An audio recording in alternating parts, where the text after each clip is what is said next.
প্রতি বছরের ন্যায় এবারও ঈদ যাত্রায় যানজটের শঙ্কা করছে পরিবহন সংশ্লিষ্টরা। সাসেক ২ প্রকল্পের উন্নয়ন কাজ চলমান থাকায় ঢাকা টাঙ্গাইল মহাসড়কে ঈদ যাত্রায় যানজটের শঙ্কা থেকেই যাচ্ছে।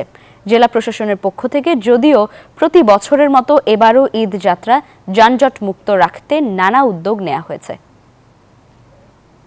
এটি ঢাকা টাঙ্গাইল যমুনা সেতু মহাসড়কের বর্তমান অবস্থা। মহাসড়কের চন্দ্রা থেকে এলেঙ্গা পর্যন্ত 4 লেন প্রকল্পের সুবিধা পাওয়ায় কোনো ভোগান্তি ছাড়াই পার হতে পারছেন চালক ও যাত্রীরা। কিন্তু এলেঙ্গা থেকে যমুনা সেতু পর্যন্ত প্রকল্পের উন্নয়ন কাজ চলমান থাকায় এবং 4 লেন সুবিধা না থাকায় স্বাভাবিক গতিতে যানবাহন চলাচল বাধাগ্রস্ত হচ্ছে। এতে এবারও গেল ঈদের মতো যানজট ও ভোগান্তির আশঙ্কা করছেন চালক ও যাত্রীরা। ভোগান্তি তো হইতেছে, ভোগান্তি শেষ নাই। এলাঙ্গাতে যানজটের অবস্থা খুবই ভয়াবহ। মানে ঈদের সামনে আর 2টা দিন যদি যায় দেখবেন এখানে যানজট শুরু হয়ে যাবে। প্রশাসনের কাছে আমরা সবচেয়ে নিরাপত্তা চাই, আর যানজট যেন না থাকে এটা প্রশাসনের লক্ষ্য করতে। ঈদের সামনে নাকি আরো মাঝে মাঝে কিছু জায়গায় চেকপোস্ট বসানো উচিত। তবে কর্তৃপক্ষের দাবি যমুনা সেতুতে সমস্যা তৈরি না হলে 5 কিলোমিটারের বেশি 4 লেন সুবিধা পাবেন যাত্রীরা।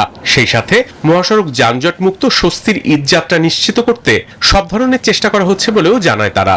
যদি আমাদের দুর্ভাগ্য না হয় যে কোনো গাড়ির দুর্ঘটনা না ঘটে, আশা করি কোনো সমস্যা হবে না।